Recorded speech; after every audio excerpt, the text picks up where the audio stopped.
We start tonight with information just into the newsroom. JCPS will be on a 2-hour delayed start tomorrow morning. The district said some side roads are still icy, so they expect buses to be delayed as well. Again, that is 2 hours later than your school's start time. All dismissal times will be the same, and after school activities are back to regular schedule.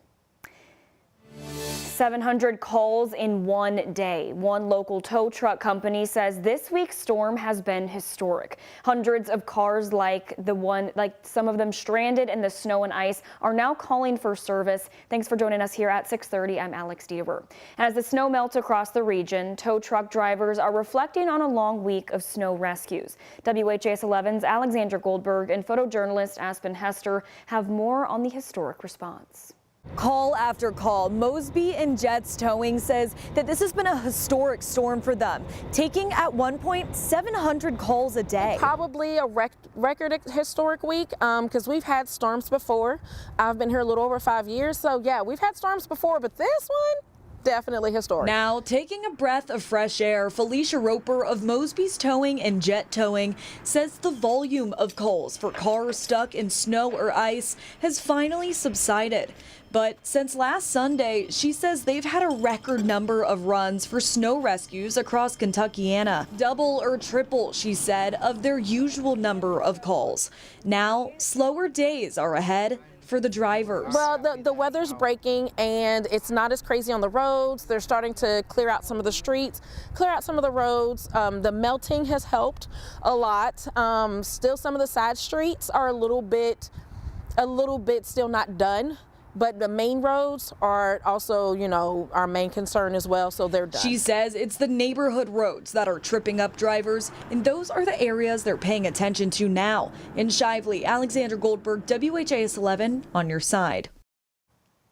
With the sun finally peeking out today, scenes like this could be more common as pipes thaw out. This water main break at 28th and Dumanil Streets happened early this morning while accessing the water main. Louisville Water says a gas line was hit, also causing a gas leak. The Louisville Water Company doesn't know officially if it was ice related, but as pipes thaw from the storm, the chances of them breaking increases. As big as these leak looks right here on your screen, it only affected one building with about 8 customers.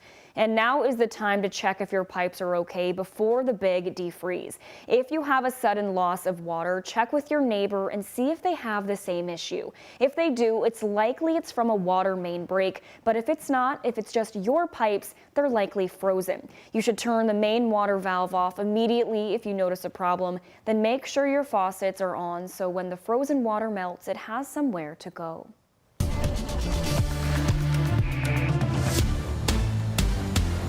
And today, Kentuckiana saw some sunshine, no longer now at 6:30, and that means that some of that piled up snow is melting away. We're taking a live look right now at the U of L campus.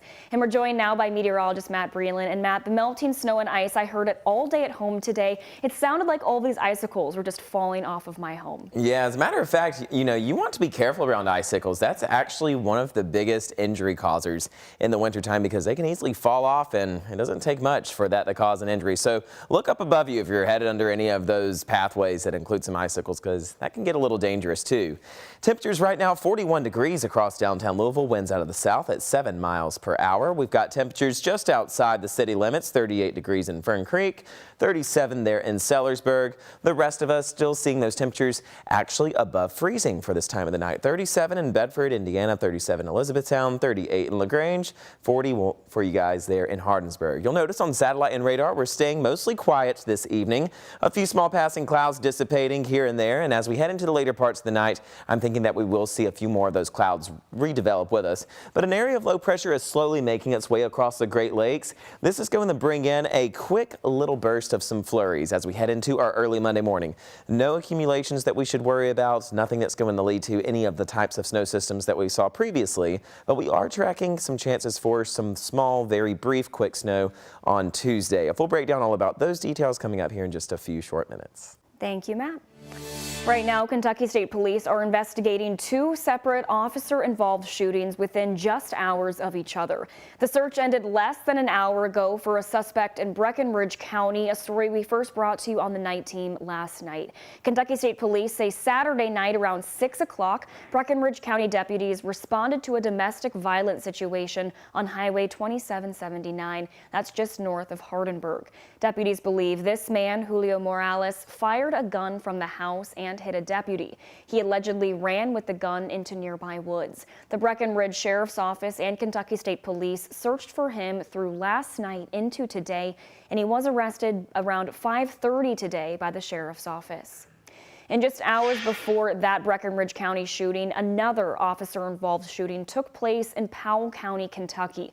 KSP says around 3 o'clock, Irving police tried to stop a Chevy Trailblazer on Kentucky Route 82. While heading into Powell County, the driver lost control and hit a snowbank. The driver, 44-year-old Summer Irving, allegedly had a handgun. Irvine police say they told her to drop the weapon, and when she didn't listen, an officer fired and hit her in the shoulder. She ran into nearby woods where officers say she was later found and arrested. Irvine is charged with running from police and wanton endangerment. After more than 2 decades on East Market Street in New Lou, Taj announced it's closing their doors indefinitely. But they aren't going far. Taj said on social media they're closing their doors at 807 East Market Street due to the sudden loss of their lease.